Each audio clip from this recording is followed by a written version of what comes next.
Happy birthday Jesus, happy birthday ఆపలల్లు happy birthday Jesus అంటే ఏంటమ్మా?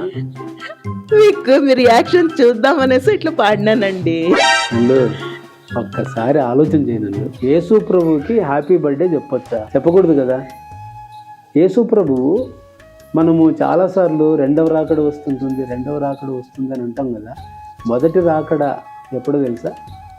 మొదటి రాకడ యేసు ప్రభువు ఆయన శరీరధారిగా కన్య మరియ గర్భాన పుట్టటాన్ని మొదటి రాకన్నం. అంటే ఆయన పుట్టక మునిపే, అంటే శరీరధారిగా ఆయన రాకముందే ఆయన శాశ్వతముగా ఉన్నవాడు. అంటే ఆయనకు పుట్టుక లేదు, ఆది అంతము రెండూ లేనివాడు ఆయన. దేవుని లేఖనం చాలా స్పష్టంగా ఏం చెప్తుంది తెలుసా? ఆదియందు వాక్యం ఉండెను, వాక్యము దేవుడై ఉండెను, వాక్యము దేవుని యొద్ద ఉండెను అని చెప్తూ ఆ యోహాను సువార్త 1వ అధ్యాయం 14వ వచనం ప్రకారం ఆ వాక్యము శరీరధారి అయి మన మధ్యన నివసించెను రాయబడి ఉంది. మీకా గ్రంథం ప్రకారం పురాతన కాలము నుండి శాశ్వత కాలం వరకు ఆయన ప్రత్యక్షమగుతూ ఉన్నాడు అని ఉంటుంది.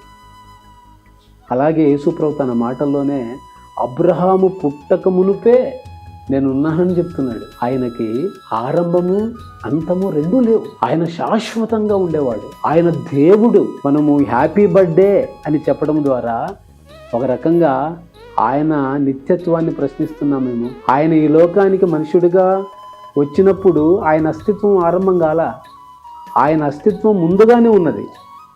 ఆయన మనిషిగా పుట్టినప్పుడు ఆయన అస్తిత్వము, మనిషి అస్తిత్వం అనేది ఆరంభమైంది.